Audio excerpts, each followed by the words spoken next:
செயலும் அறிவியல். உண்ணும் உணவெல்லாம் மருத்துவம், அனைத்திலும் அறநெறி. ஒரு காலத்தில் ஒவ்வொரு கடைக்கோடி தமிழனின் மரபிலும் மனதிலும் வெகு சாதாரணமாக இருந்த செயல்பாடுகள் இவை. இதையே அண்டை நாட்டினர் அங்கீகரித்து சொல்லியிருந்தால் பழகியிருப்போம், பகிர்ந்திருப்போம். நம் அன்புக்குரியவர்கள் சொன்னதால் அலட்சியப்படுத்திவிட்டு ஓடிக்கொண்டிருந்த நமக்கு ஒரு கண்ணுக்கு தெரியாத கிருமி நம் பாரம்பரியத்தின் மகத்துவத்தை புரிய வைத்து விட்டது. உலக மக்கள் நம் பாரம்பரியத்தை ஆச்சரியத்துடன் கொண்டாடத் துவங்கியுள்ளனர். நாகரிகம் என்ற பெயரில் நாம் மறந்து போன மரபுகள் அனைத்தையும் ஒரு கிருமி நமக்கு திருப்பி தந்துவிட்டது. நம் மரபுகள் மறைந்து வருவதற்கான காரணம் சுயநலத்தாலா, சூழ்ச்சிகளாலா என்று ஆராய்வதை விட்டுவிட்டு நாம் விட்டுவிட்ட மரபுகளையும் மாண்புகளையும் இனியாவது விடாமல் பற்றி கொண்டு பயணம் செய்வோம்.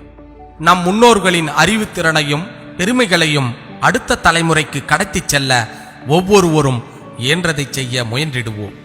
கொடிய நோய்கள் வராமல் தடுக்கவும் வந்த நோயை ஒடுக்கவும் நம் முன்னோர்கள் உலகிற்கே முன்னோடிகள். இதை இன்று மொத்த உலகமும் உணரத் துவங்கியுள்ளது. இரு கை கூப்பி வணங்கச் சொன்னது, நீரில் கை கால் கழுவி பிறகு வீடு நுழைந்தது, மாவிலை தோரணங்கள் கட்டியது, மஞ்சள் பூசி குளித்தது, தெளித்து விளையாடியது, உணவில் மிளகு இஞ்சி மஞ்சள் சேர்த்தது, நன்கு அவித்த உணவுகளை மட்டுமே உட்கொண்டது, வாழை இலையில் உணவை பரிமாறியது, வேப்பங்குச்சி உப்பு கறி கொண்டு பல் துளக்கியது, வேப்பம் இலையில் புகை போட்டது, மூலிகை இலைகளை கொண்டு வேது பிடித்தது, மாட்டுச்சாணம் தெளித்து வாசல் பெருக்கியது, வருடம் ஒரு முறை வீட்டிற்கு வெள்ளை அடித்தது, படிகாரத்துடன் எலுமிச்சை காய்ந்த மிளகாய் போன்றவற்றை தலைவாசலில் தொங்கவிட்டது, நெரிசல் மிகுந்த இடங்களுக்கு சென்று வந்தால் பின்வாசல் வழியே சென்று குளித்தது, வெற்றிலை பாக்கு போடுவது, கசாயம் குடிப்பது, வெள்ளாவியில் உடை வெளுத்தது, மண் செம்பு வெண்கல பாத்திரங்கள் உபயோகித்தது, கழிவறையையும் குளியலறையையும்